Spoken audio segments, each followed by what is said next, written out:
Hello everyone, welcome back to our channel English माध्यम। English माध्यम के प्लेटफॉर्म पे हम editorial based practice exercises solve कर रहे हैं। ठीक है, उसी कड़ी में आज का सेशन स्टार्ट करते हैं with thought of the day, that is your future is created by what you do today and not tomorrow. यानी कि आपका भविष्य आप आज जो चीज़ें कर रहे हो उनके ऊपर निर्भर करता है, ना कि जो आने वाला कल है उसके ऊपर। देखो, आपने देखा होगा कि आज आप जिस भी मुकाम पे खड़े हैं, आपके पास्ट के डिसीजंस थे कुछ। ठीक है, हर दिन के डिसीजंस ने आपको आज इस मुकाम पे खड़ा किया हुआ है। ठीक है, आपने ग्रेजुएशन करने के लिए हो सकता है बीए करा या इंजीनियरिंग करा, वो आपका डिसीजन था एक पर्टिकुलर पॉइंट ऑफ टाइम पे। ठीक है, उसी के बेसिस पे आज आप एक graduate as an art student या graduate as an commerce student या ग्रेजुएट एज एन इंजीनियरिंग या साइंस स्टूडेंट खड़े हैं। ठीक है, तो वो आपके डिसीजंस थे। तो आपका आने वाला भविष्य भी आपके आज के डिसीजंस के ऊपर डिपेंड करता है। ठीक है, आप जैसे किसी ने अपना लाइफस्टाइल चेंज करना है, कोई बहुत फैट हो गया है, उसको अपने वेट लॉस करना है, तो वो आज अगर छोटे छोटे कदम उठाएगा, सही डाइट फॉलो करना, एक्सरसाइज करना, प्रायोरिटी देना, तो उन चीज़ों को फॉलो करेगा, तब उसका कल अच्छा है। नहीं तो उसको क्या है कल के लिए? बीमारियाँ, मोटापे के साथ में बहुत सारी ब्लड प्रेशर, हाइपरटेंशन, डिप्रेशन, बहुत सारी बीमारियां आ सकती हैं और सेल्फ स्टीम अपनी डाउन हो जाती है। ठीक है, तो ये आपका कल हो सकता है, या फिर दूसरा भी आपका कल हो सकता है कि आप एकदम फिट हो और किसी दूसरे को इंस्पायर करें। ठीक है, तो स्टार्ट करते हैं आज का सेशन। ठीक है, पैसेज ऑलरेडी शीतल सोनी ने एक्सप्लेन कर दिया है, मैम ने। आपको पैसेज टेलीग्राम चैनल पे मिल जाएगा। अगर आप न्यू हैं तो आप हमारा डिस्क्रिप्शन में लिंक दे दिया गया है, उससे टेलीग्राम चैनल को ज्वाइन कर सकते हैं। ठीक है, तो मैं थोड़ा सा आपको ब्रीफ कर देती हूँ कि पैसेज में हुआ क्या है एक्चुअली। देखो, इंडिया का जो एक्सपोर्ट्स का है, गुड्स का एक्सपोर्ट है, ठीक है, इंडियन गुड्स एक्सपोर्ट्स, वो क्या हुआ है, वो गिर गया है, ड्रॉप हो गया है। कैसे हो गया ड्रॉप? पिछले जो 3-4 महीने में वो कंटिन्यूस ड्रॉप हो रहा है। ठीक है, अब इसी के ऊपर सारा पैसेज है, उसके ऊपर कितना परसेंटेज, कितना ड्रॉप हुआ है। जैसे 29% जो है वो ऑयल एक्सपोर्ट्स में ड्रॉप आया है। ठीक है, ऑयल एक्सपोर्ट्स ड्रॉप हुए हैं। उसके बाद 12% जो है फॉल हुआ है, वो है केमिकल शिपमेंट्स में, यानी कि जो भी यहाँ से केमिकल सप्लाईज जाते थे उनमें। इसके अलावा 10% ड्रॉप हुआ है जो इंजीनियरिंग गुड्स हैं उनमें।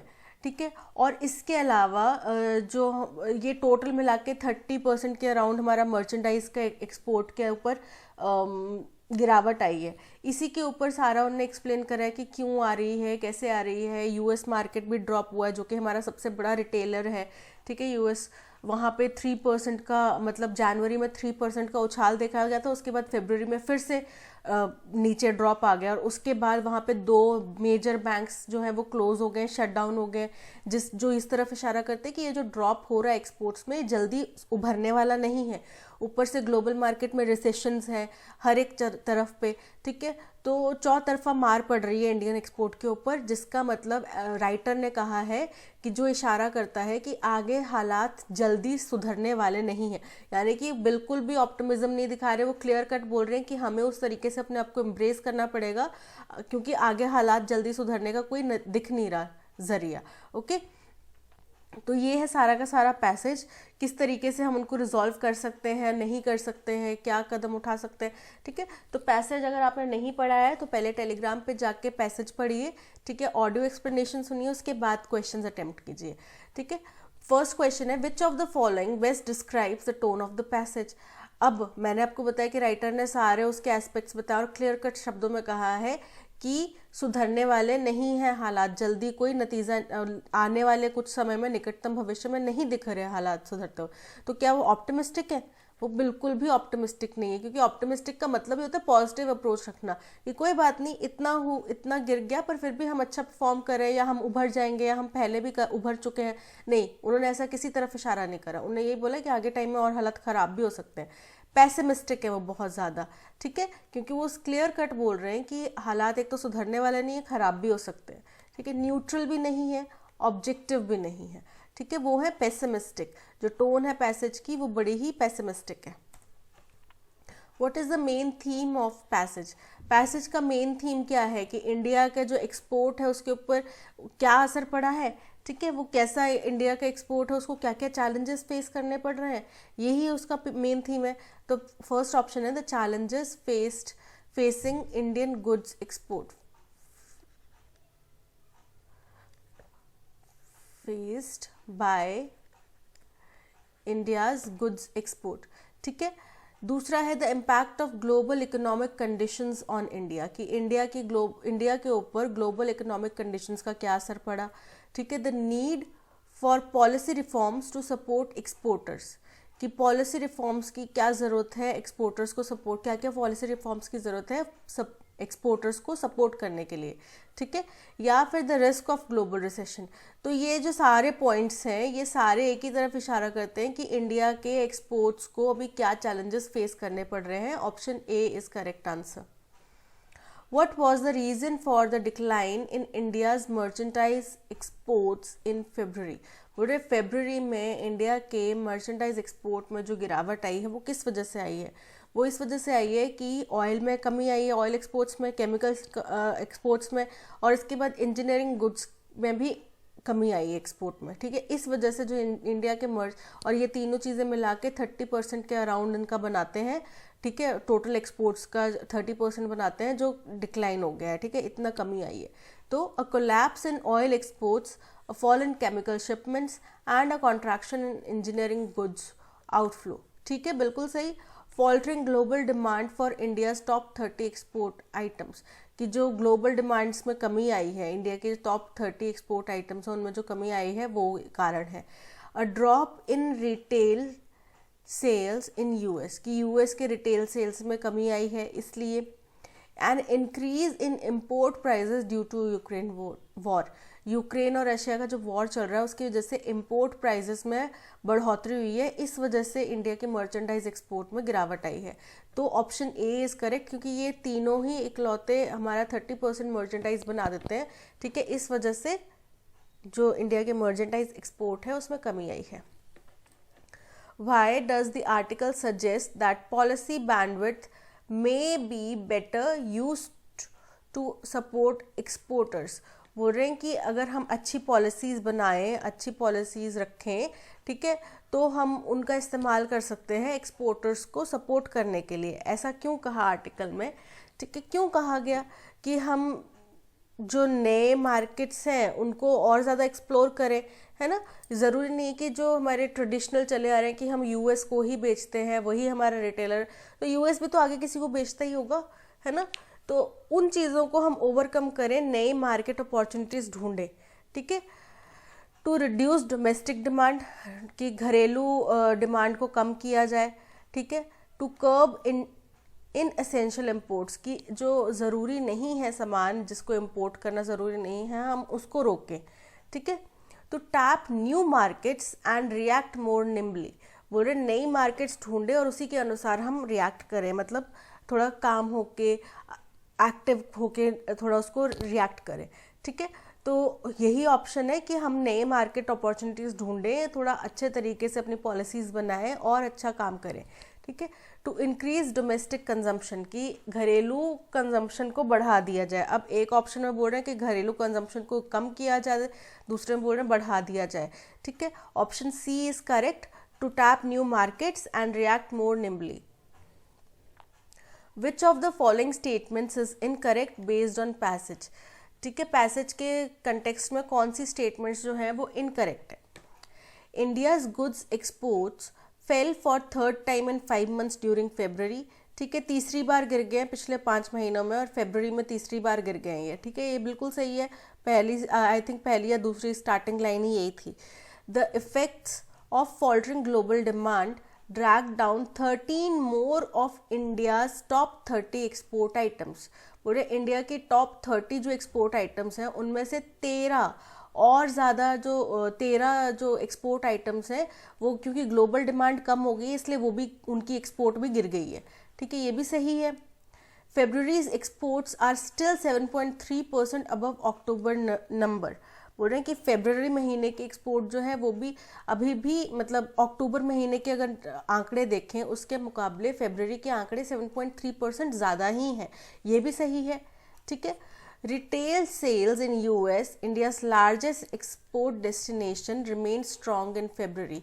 बोल रहे हैं जो रिटेल सेल्स हैं यूएस में, जो कि इंडिया की सबसे बड़ी रिटेल मार्केट है, ठीक है, एक्सपोर्ट डेस्टिनेशन है, उसमें बहुत स्ट्रांग रहा, मतलब उसमें बहुत बढ़ोतरी हुई। ये बिल्कुल गलत है, उसमें कमी आई है। ठीक है, तो option D is correct. What is the synonym for shrink? Shrink का मतलब होता है सिकुड़ जाना, कमी आना। ठीक है, कि कोई चीज़ बढ़ रही, अच्छी खासी एक्सपैंड हो रही थी, वो श्रिंक हो गई, यानी कि कम हो गई, उसमें घट गई है। ठीक है, तो अब सिनोनिम यानी कि उसका सेम जैसा वो है, तो एक्सपैंड तो मतलब बढ़ना होता है, बढ़ोतरी करना। कॉन्ट्रैक्ट मतलब होता है श्रिंक होना, कम होना। स्वेल मतलब भी बढ़ना। ठीक है, जैसे आपको स्वेलिंग आ गई है तो वो क्या आपके एक्सपैंड हो गया है। ठीक है, ग्रो मतलब भी बढ़ना। ठीक है, तो यहाँ पे सिनोनिम होगा contract. What is the synonym for benign? Okay, as you, benign का मतलब होता है काइंड, बड़ा ही जेंटल। ठीक है, बड़ा ही काइंड। हार्मलेस यानी कि आपको कोई नुकसान नहीं पहुंचाने वाला। डेंजरस मतलब खतरनाक। मैलिग्नेंट, मैलिग्नेंट का मतलब होता है ईविल नेचर का। ठीक है। सीवियर, सीवियर भी मतलब घातक है। Severely, very, he was very severely injured, बड़ी घातक तरीके से।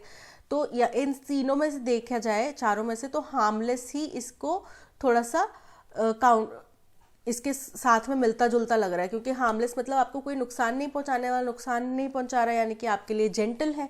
ठीक है, तो harmless is the correct option.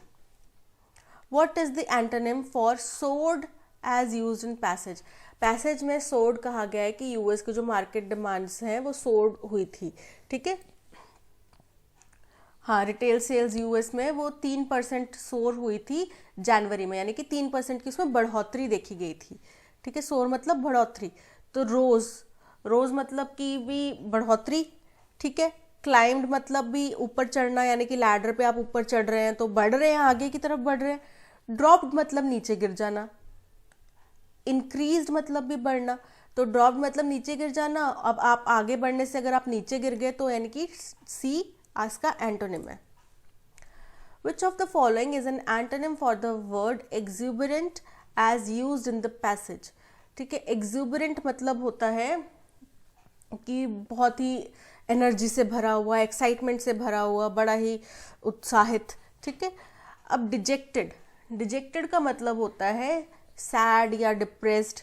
Okay, काम का मतलब होता है शांत स्वभाव का। ओके, यूफोरिक का मतलब होता है यूफोरिक का मतलब होता है जैसे कि एनर्जी से भरा हुआ, बड़ा ही एक्साइटेड फील करने वाला। और लाइवली का मतलब होता है आपको पता है जिंदा दिल। ठीक है, तो हमें एंटोनिम एक्सूबरेंट का मतलब भी जिंदा दिल, लाइवली, एक्साइटेड, एनर्जी से भरा हुआ है। और बाकी इनका भी मतलब जो है जिंदा दिल, एक्साइटेड, एनर्जी से भरा हुआ। ठीक है, तो जो वर्ड है डिजेक्टेड, ठीक है, इसका मतलब क्या है? सैड, दुखी। ठीक है, तो एक्सूबरेंट अगर एक्साइटेड है तो उसका ऑपोजिट क्या हो जाएगा? दुखी, सैड, बेचारा सा, है ना। तो A, dejected is the correct answer. What is the meaning of the phrase the ides of March as used in the passage? अब देखो, द आइडियस ऑफ मार्च जो है फ्रेज की तरह यूज किया जाता है। इसका थोड़ा सा बैकग्राउंड आपको बता देती हूँ। जो रोमन कैलेंडर है उसके अकॉर्डिंग आइडियस ऑफ मार्च जो है वो 74th डे होता है रोमन कैलेंडर का। ठीक है, रोमन कैलेंडर का 74th डे, जो कि बराबर होता है 15th ऑफ मार्च के, यानी कि 15 मार्च को, 15 मार्च जो है वो रोमन कैलेंडर में 74th डे आता है। ठीक है, और इसका हिस्टोरिक पर्सपेक्टिव ये है कि इस दिन 15 मार्च को जूलियस सीजर, जो रोम के बहुत जाने माने फेमस रूलर रहे हैं, उनको स्टैब किया गया था उनके बेस्ट फ्रेंड एंटनी द्वारा। ठीक है, और ये इम्पॉर्टेंट क्यों है? क्योंकि इसने पूरी हिस्ट्री जो है वो चेंज कर दी थी। तो ये क्या रहा पूरी हिस्ट्री में? एक टर्निंग पॉइंट। तो अब आपने जब भी कहीं टर्निंग पॉइंट का जिक्र करना होता है तो हम ये फ्रेज यूज करते हैं, द आइडियस ऑफ मार्च, ठीक है। या बहुत क्रिटिकल मोमेंट्स हुए, कुछ बड़ी ही ऐसी स्थिति हुई जिसने पूरा इवेंट चेंज कर दिया। कोरोना आया, उसने पूरी दुनिया को हिला दिया, पूरा आगे का अच्छा खासा चल रहा था कोर्स ऑफ एक्शन प्लान सभी देशों का, सब बिगड़ गया, ठीक है। वो क्या हुआ, एक the ides of March, a famous event in history, कि हिस्ट्री का कोई फेमस इवेंट है ये तो है, लेकिन द आइडियस ऑफ मार्च अगर हम फ्रेज के तौर पे यूज करें तो उसके लिए नहीं यूज करें। A turning point or critical moment, बिल्कुल सही। A period of financial instability, नहीं। अ डे ऑफ सेलिब्रेशन, तो option B, a turning point or critical moment is correct. If budget making is a complex task, interpreting the union budget can be dash given the amount of fine print that one has to pour over। बोल रहे हैं कि अगर budget making जो है बड़ा ही complex task है तो यूनियन बजट को इंटरप्रेट करना जो है वो और भी क्या हो सकता है। अब उसके बारे में बताया गया कि यूनियन बजट को इंटरप्रेट करना टायरिंग हो सकता है, बड़ा थका देने वाला काम हो सकता है, ठीक है, क्योंकि उसमें बहुत ज़्यादा फाइन प्रिंट है, ओके। और जिसके थ्रू एक किसी भी पर्सन जो उसको समझना चाहता है उसको बहुत फाइन प्रिंट के थ्रू जाना पड़ेगा। Finance minister Nirmala Sitharaman fifth budget, finance minister Mrs Nirmala Sitharaman का ये फिफ्थ बजट है and the current Bharatiya Janata Party led government's final budget. और भारतीय जनता पार्टी लेड जो भी सेंट्रल गवर्नमेंट है उसका ये फाइनल बजट है, आखिरी बजट है, one before next year's general election, जो अगले साल नेक्स्ट जनरल इलेक्शन होने वाले हैं उससे पहले लास्ट बजट है ये, ठीक है।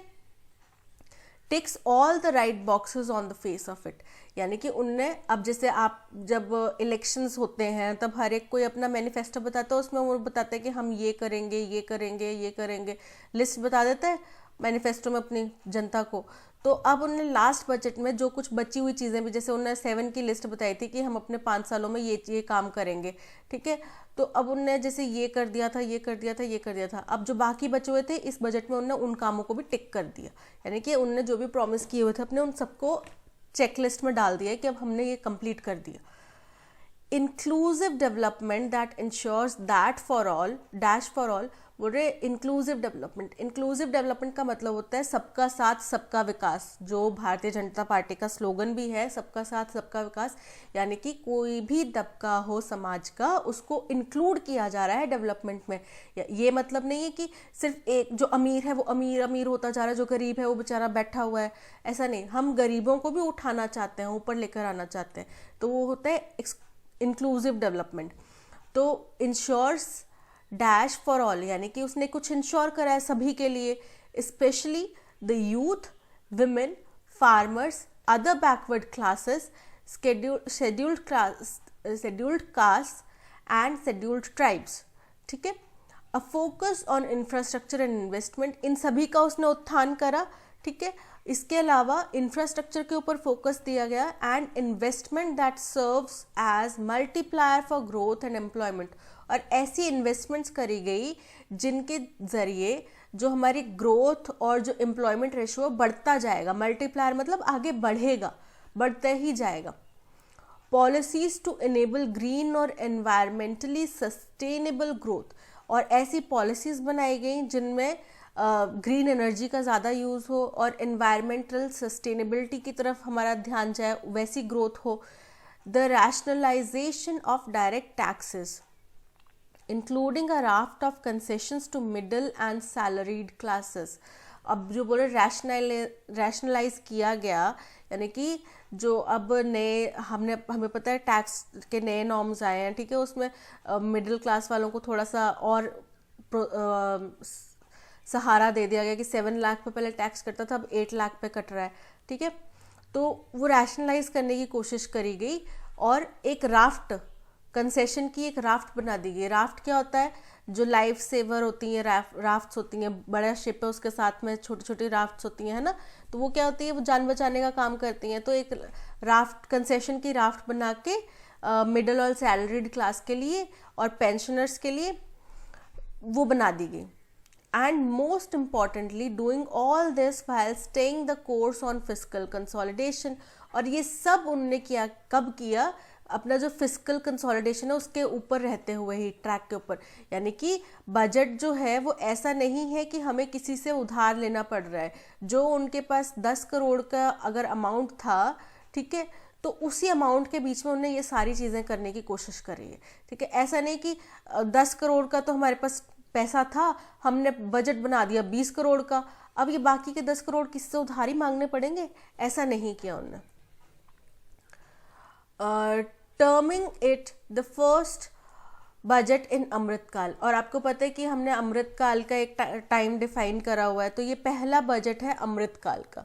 Mrs Sitharaman sounded the poll bugle by the ruling dispensations achievement since 2014। और मिसेस सीतारमन ने जो बगल क्या होता है, जो जैसे जंग शुरुआत करते थे हम पुराने ज़माने में, महाभारत वगैरह दिखाते हैं तो उसमें तो शंखनाद करते थे ना, तो ये वही है कि उनने शंखनाद किया। अब बगल होता है जो बीगल बजाते हैं ना, हम लोग बीगल जिसको बोलते हैं हिंदी आम तौर की भाषा में, जब कोई भी परेड स्टार्ट हो रही होती है तो वो बीगल जो है वो उनने बीगल फूंक के किया। कैसे किया कि उनने पहले 2014 से लेकर अब तक की जो रूलिंग पार्टी की अचीवमेंट्स है पहले वो गिनाई। ठीक है, when prime minister Narendra Modi first assumed office, जब पहली बार प्रधानमंत्री मोदी जी प्रधानमंत्री बने थे, per capita income she said had more than double to 1.97 lakh as a result of the economy's growth to being the world's 5th largest.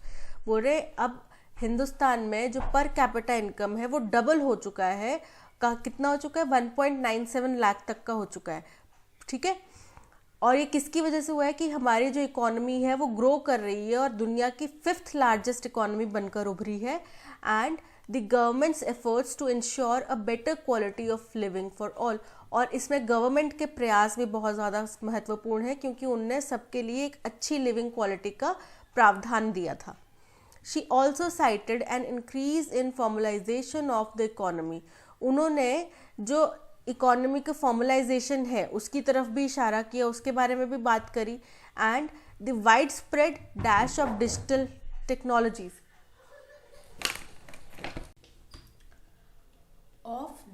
Technologies specially in the payment sphere. ठीक है, payment sphere यानी कि जैसे Google पे, phone पे, ठीक है, ये सब चीज़ें जो है इसमें और ज़्यादा डिजिटल टेक्नोलॉजीज को लाया गया एज अदर सिग्निफिकेंट अचीवमेंट। और ये भी उनकी एक बहुत बड़ी अचीवमेंट है। ठीक है, महत्वपूर्ण। तो स्टार्ट करते हैं। पहला है, if budget making is a complex task, interpreting the union budget can be dash given the amount of fine print that one has to pore over. ठीक है, तो क्या हो सकता है ये कि बड़ा ही रिस्की काम हो सकता है, बड़ा ही टफ काम हो सकता है। ठीक है, वो किस तरीके का काम है? फॉरगॉन, फॉरगॉन का मतलब होता है गिव अप या डिक्लाइन करना। तो ये गिव अप या डिक्लाइन करने वाला काम तो नहीं है। ठीक है, किसी चीज को बीच में छोड़ दिया।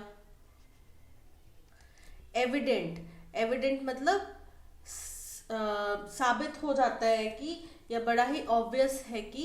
ठीक है, लॉजेबल का मतलब होता है वर्दी या क्रेडिटेबल, काफी वर्दी है या क्रेडिटेबल है। तो यूनियन बजट को इंटरप्रेट करना काफी क्रेडिबल है। तो कई बार बड़े बड़े धुरंधरों से भी यूनियन बजट को इंटरप्रेट करने में गलती हो सकती है। ठीक है, हजार्डस यानी कि काफी रिस्की, तो ऑब्वियसली ये रिस्की काम तो है। ठीक है, गिव अप करने वाला भी नहीं है, ऑब्वियस भी नहीं है, वर्दी या क्रेडिबल भी नहीं है, पर रिस्की है। ठीक है, तो यहाँ पर 11th में ऑप्शन डी हजार्डस आएगा। Finance minister Nirmala Sitharaman 5th budget and the current Bharatiya Janata Party led government's final budget one before next year's general election. तो कैसा है वो फाइनल? फाइनल फुल फ्लेज्ड हो सकता है, फाइनल कंप्लीट बजट हो सकता है। ठीक है, तो देखते हैं क्या है। अनप्रेसिडेंटेड, इसका मतलब होता है ऐसी चीज जो पास्ट में कभी भी नहीं हुई। ठीक है, कोई ऐसी घटना जो पास्ट में कभी भी नहीं हुई। तो अनप्रेसिडेंटेड है नहीं, पास्ट में काफ़ी सारी पार्टीज ने इससे अच्छा बजट भी दिया हो सकता है, ठीक है, जिसमें बहुत ज़्यादा इंक्लूसिविटी हो। Full fledged, final full fledged budget है, ठीक है, फाइनल बजट है जिसमें सब कुछ इंक्लूड कर दिया गया, फुल फ्लेज्ड बजट है। मार्जिनल है, मार्जिनल मतलब होता है कि अब एक पेज है उसकी मार्जिन होती है, तो मार्जिन क्या छोटा सा पार्ट होता है, तो ये मार्जिन मतलब स्मॉल या छोटा सा, स्लाइटली, ठीक है, मार्जिनल बहुत कम, थोड़ा सा। अनइवन यानी कि उबड़ खाबड़ या फिर इरेगुलर जिसको बोल सकते हैं हम। तो ये क्या है, फुल फ्लेज्ड यानी कि कंप्लीट बजट है। Option B, final full fledged one before next year's general election. Inclusive development that ensures dash for all, कि इंक्लूसिव डेवलपमेंट सबके लिए क्या लेकर आती है, सबके लिए प्रोस्पेरिटी लेकर आती है, सबके लिए अपॉर्चुनिटीज लेकर आती है, सबके लिए किस तरीके का भाव वो रख रही है, ठीक है। हिंटरलैंड, हिंटरलैंड का मतलब होता है रिमोट या अनडेवलप्ड एरिया, ठीक है, तो सबके लिए अनडेवलप्ड एरियाज लेकर आ रही है, नहीं। रिजॉल्व, रिजॉल्व का देखो बहुत सारे मतलब होते हैं, एक तो ये भी हो सकता है किसी चीज का सिल्यूशन निकालना, एक तो होता है डिटर्मिनेशन, ठीक है, तो यहाँ पे ना डिटर्मिनेशन है ना कोई सोल्यूशन फाइंड आउट किया जा रहा है। प्रॉस्पेरिटी, कि सभी तबकों के लिए वो प्रॉस्पेरिटी यानी कि आगे उत्थान की ओर ले जाने का, हैविंग गुड फॉर्च्यून जैसा माहौल क्रिएट कर रही है, ठीक है, प्रॉस्पेरिटी। कॉन्ट्रैक्शन हमने पहले भी पढ़ा था, कॉन्ट्रैक्शन मतलब कमी, ठीक है, सिकुड़ना, तो वो सिकुड़ तो नहीं रही, जो इंक्लूसिव डेवलपमेंट है वो सबके लिए प्रॉस्पेरिटी लेकर आ रही है। Option C is correct. Terming it the first budget in Amritkaal, Amritkaal का पहला बजट है ये। Mrs Sitharaman sounded the poll bugle by dash the ruling dispensations achievement, की रूलिंग पार्टी की उन्होंने अचीवमेंट बता के पोल बगल जो है वो फूक दिया, ठीक है। अब वो फूक दिया, उन्होंने क्या किया, रूलिंग पार्टी के अचीवमेंट्स क्या करी, बताई हैं, यानी कि उनके ऊपर पॉइंट किया, उनके ऊपर केंद्र आकर्षित किया है, ठीक है। तो पहला ऑप्शन है एम्फसाइज, यानी कि किसी चीज को हाईलाइट करना, अंडरलाइन करना, केंद्र आकर्षित करना। वो मतलब होता है आप किसी को परसुएड कर रहे हैं, ठीक है, आप किसी को इम्प्रेस करने की कोशिश कर रहे हैं, पर वो इम्प्रेस नहीं कर रहे थे, वो उनके ऊपर ध्यान केंद्रित कर रहे थे। जिसे हम बोलेंगे कि मैं पहले आपका ध्यान इस तरफ केंद्रित करना चाहता हूँ कि हमने ये कार्य किया है जो कि काफी सराहा गया है, ठीक है, तो उन्हें उन तरफ ध्यान केंद्रित करा, ना कि उनको वू करने की कोशिश करी कि हमने देखो जी हम आपको इम्प्रेस करने की कोशिश कर रहे हैं, वैसा नहीं किया। एलोकेटिंग यानी कि किसी चीज को असाइन करना, किसी को अलॉट करना, मैंने आपको ये टास्क अलॉट किया है तो आपको ये कंप्लीट करना है, एलोकेट मतलब हो गया।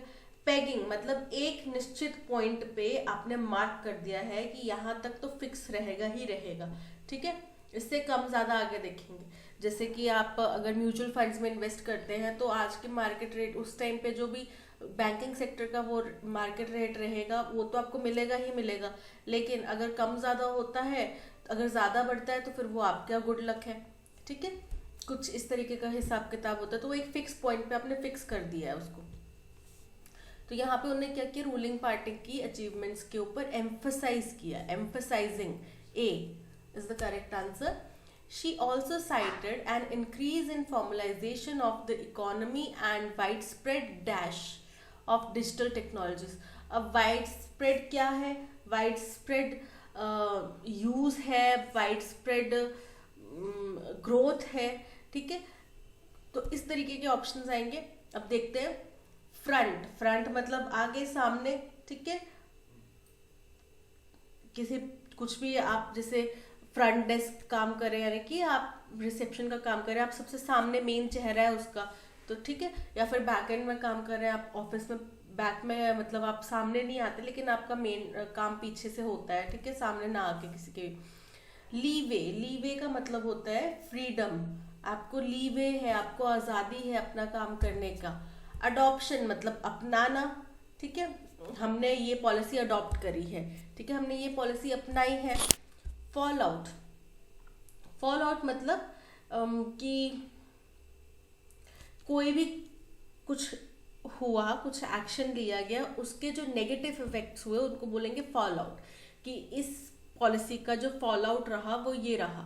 ठीक है, तो यहाँ पे हमने डिजिटल टेक्नोलॉजी को अडॉप्ट करा है, wide spread adoption of digital technology. Option C is correct. The factory always emits a loud sound of hammering. Factory में से हमेशा हैमरिंग की बहुत भारी आवाज आती थी। ठीक है, while operations of its machines generate a strong vibration। और उस फैक्ट्री की जो मशीन्स थी उनके चलने से वाइब्रेशंस बहुत ज़्यादा होते थे, causing severely inconvenience to residents। अब सीवियरली का क्या होता है? सीवियरली होता है एडजेक्टिव, एडवर्ब होता है। हमें यहाँ पे जो रेजिडेंट्स को कुछ कॉज कर रहा है, यानी कि उसका किस तरीके की इनकन्वीनियंस हो रही है। ठीक है, उसकी क्वालिटी बतानी है, तो क्वालिटी का कौन बताएगा? एडजेक्टिव बताएगा, ना कि एडवर्ब। ठीक है, तो यहाँ पे सीवियरली की बजाय सीवियर आएगा। ठीक है, सीवियर एडजेक्टिव है और इनकन्वीनियंस की क्वालिटी बता रहा है, किस तरीके का इनकन्वीनियंस हो रहा है, उनको बहुत सीवियर इनकन्वीनियंस हो रहा है। Sleek advertising campaigns, soaring gold prices, and increasing purchasing power for consumers have helped develop a market for diamonds। ठीक है, बोल रहे हैं कि एडवर्टाइजिंग कैंपेन्स बहुत बढ़िया चल रहे हैं। ठीक है, उसके बाद गोल्ड प्राइजेस, गोल्ड की डिमांड्स, गोल्ड के प्राइजेस बहुत बढ़ रहे हैं, आसमान छू रहे हैं। फिर कंज्यूमर की परचेजिंग पावर जो है वो भी बढ़ गई है, जैसा कि हमने आर्टिकल में पढ़ा कि सीतारमन जी ने बताया कि पर कैपिटा इनकम बढ़ गई है। ठीक है, तो पर कैपिटा मतलब हमारी परचेजिंग पावर बढ़ गई है। परचेजिंग पावर बढ़ गई तो इंसान सबसे पहले क्या करता है? अपनी जरूरतें पूरी करने के बाद में शो ऑफ की तरफ जाता है। ठीक है, तो help develop a market for diamonds. अब डायमंड्स जो है, डायमंड वो क्या है? मटीरियल नाउन है, अनकाउंटेबल है, तो यहाँ पे मार्केट फॉर डायमंड आएगा, डायमंड्स नहीं आएगा। ठीक है, The Society for Animal Welfare has urged people to keep an eye out injured birds। अब किसी चीज के ऊपर आप नजर रखते हैं कि to keep an eye on होता है, जो कि एक फ्रेज है, to keep an eye on. ठीक है, तो आप इंजर्ड बर्ड्स के ऊपर नजर रखेंगे। ठीक है, तो keep an eye on, out की जगह ऑन आएगा।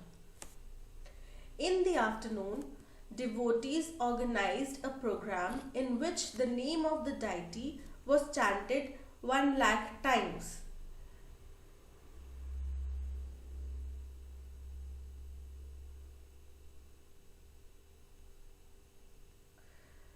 तो ये बिल्कुल यहाँ पे टाइम ही आना चाहिए, पूरा करेक्ट है। ठीक है, इसमें नो करेक्शन की रिक्वायरमेंट है।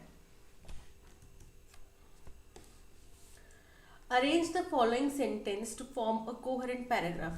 December 2021 and December 2022 could not have been more contrasting for India's pharmaceutical industry।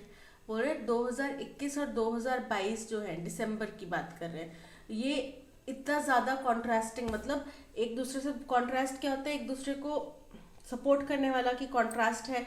मतलब जैसे हम ड्रेस भी लेते हैं कॉन्ट्रास्ट में, तो कलर डिफरेंट होता है बट फिर भी वो एक दूसरे के साथ को कॉम्प्लीमेंट कर रहा होता है। ठीक है, इंडिया फार्मास्यूटिकल इंडस्ट्री के लिए वो बड़ा ही कॉन्ट्रास्टिंग रहा, यानी कि विपरीत था पर एक दूसरे को सपोर्ट कर रहा था। In both cases, it is not conclusively established that consuming the syrup directly led to deaths। अब ये किसी दो केसेस के बारे में बात हुई है जिनके बारे में पहले ही चर्चा हो चुकी है। ठीक है, तो ये फर्स्ट स्टेटमेंट नहीं हो सकता, लेकिन पी जो है वो कुछ इनिशिएट करने की कोशिश कर रहा है कि 2 दिसंबर को कंपैरिजन से स्टार्ट कर दिया है। ठीक है, तो ये फर्स्ट स्टेटमेंट हो सकता है। आप आगे देख लेते हैं। While the Gambia case was highlighted by World Health Organization, the second case has been fleshed by Uzbek Health Ministry। दो केसेस का जिक्र करा, जो ऊपर क्यू में जिक्र करा कि दोनों केसेस जो है उनमें ये पता चला कि सिरप से उनसे ये नहीं डायरेक्टली कंक्लूड हो पाया कि सिरप के कंजम्पशन से ही डेथ हुई है। ठीक है। और दोनों केसेस कौन से हैं? जो गाम्बिया में जो केस हाईलाइट किया गया वर्ल्ड हेल्थ ऑर्गेनाइजेशन द्वारा, और दूसरा केस जो है उज्बेकिस्तान के उज्बेक हेल्थ मिनिस्ट्री ने हाईलाइट किया। This year, two Indian drug manufacturing firms stand accused by two countries of producing toxic cough syrup linked to the deaths of children, at least 66 in the Gambia and 18 in Uzbekistan। बोल रहे इस साल, यानी कि ये बात हो रही है 2022 की, 2023 की बात नहीं हो रही है। 2022 में दो कंट्रीज जो है, दो इंडियन ड्रग मैन्युफैक्चरर्स जो हैं उनके ऊपर इल्ज़ाम लगे हैं। किस बात के इल्ज़ाम लगे हैं? कि उन्होंने टॉक्सिक कफ सिरप जो है वो प्रोवाइड करी, जिसकी वजह से बच्चों की मौत हुई। कम से कम 66 बच्चे गाम्बिया में मरे हैं और 18 उज्बेकिस्तान में मरे हैं। अब आपको पता है इन दोनों केसेस के बारे में, ठीक है। कंपनी को सीज भी किया गया, वर्ल्ड हेल्थ ऑर्गेनाइजेशन पे इंडिया की कंप्लेन भी करेंगे। अब जो पहला स्टेटमेंट था कि दिसंबर 2021 और 2022 दोनों ही इंडिया फार्मास्यूटिकल इंडस्ट्री के लिए बड़े कॉन्ट्रास्टिंग रहे। क्या मतलब हुआ? कि दोनों ही महत्वपूर्ण रहे लेकिन एक दूसरे से विपरीत थे, ठीक है। 2021 में हमारी जो मेडिसिन है उनको वर्ल्ड एक्लेम किया गया, इंडिया ने सब जगह पे मेडिसिन सप्लाई करी, ठीक है, वैक्सीन सप्लाई करी, फ्री ऑफ कॉस्ट दी गई देशों में, ठीक है, हेल्प के तौर पर। और 2022 के दिसंबर में इंडिया की दो कंपनीज, फार्मास्यूटिकल कंपनीज के ऊपर केसेस फाइल हुए डिफरेंट मसलों पे, ठीक है। मसला एक ही था कि दोनों की वजह से डेथ हुई बच्चों की, लेकिन अलग अलग जगहों पे। एक उज्बेकिस्तान हेल्थ मिनिस्ट्री ने फाइल करी, दूसरी WHO ने फाइल करी, ठीक है।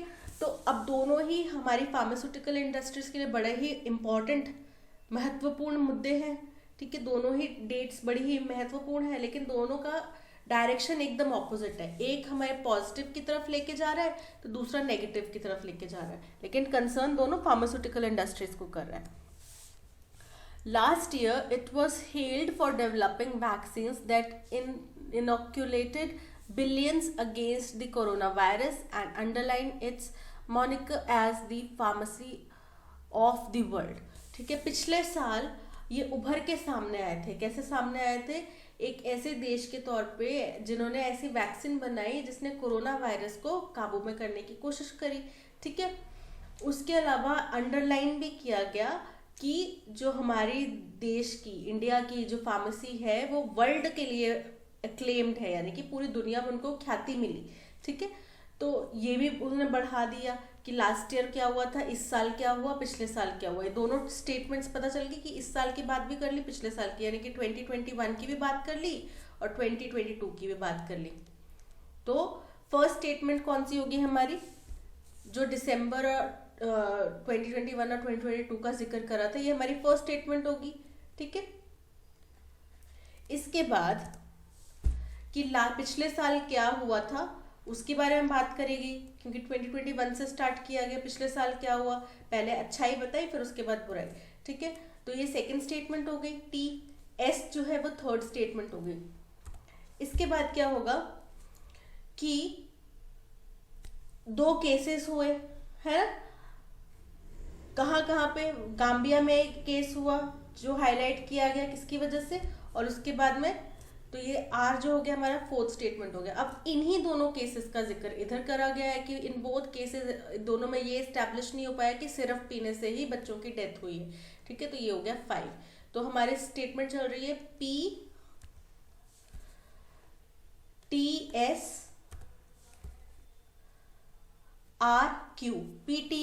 PTSRQ, ठीक है, PTSRQ। अब P से दो स्टेटमेंट स्टार्ट हो रही हैं, ये और दो ऑप्शन स्टार्ट हो रहे हैं, ये और ये, यानी कि बाकी दोनों तो गए, कट हो गए, ठीक है। PT, इसमें PQ आ रहा है, ये भी गया, ये PTSRQ, ठीक है। Option D is correct.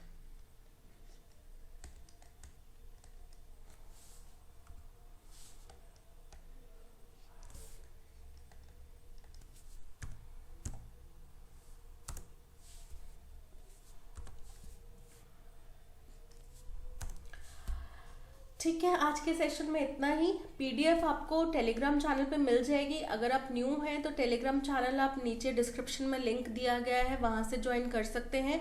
Audio भी आर्टिकल का आपको टेलीग्राम चैनल पे मिल जाएगा। इसके अलावा ऑडियो और पीडीएफ दोनों आपको हमारी ऐप में भी मिल सकती है। प्ले स्टोर से आप ऐप डाउनलोड कर सकते हैं, ऐप का लिंक भी डिस्क्रिप्शन में डाल दिया गया है। ठीक है, काफ़ी यूज़र फ्रेंडली ऐप है, ये भी आप इंस्टॉल कर सकते हैं अपने फ़ोन में। आज के सेशन में इतना ही। अगर सेशन पसंद आया हो तो लाइक, शेयर और सब्सक्राइब करना मत भूलिएगा। मिलते हैं नेक्स्ट सेशन में। Till then keep learning, keep practising.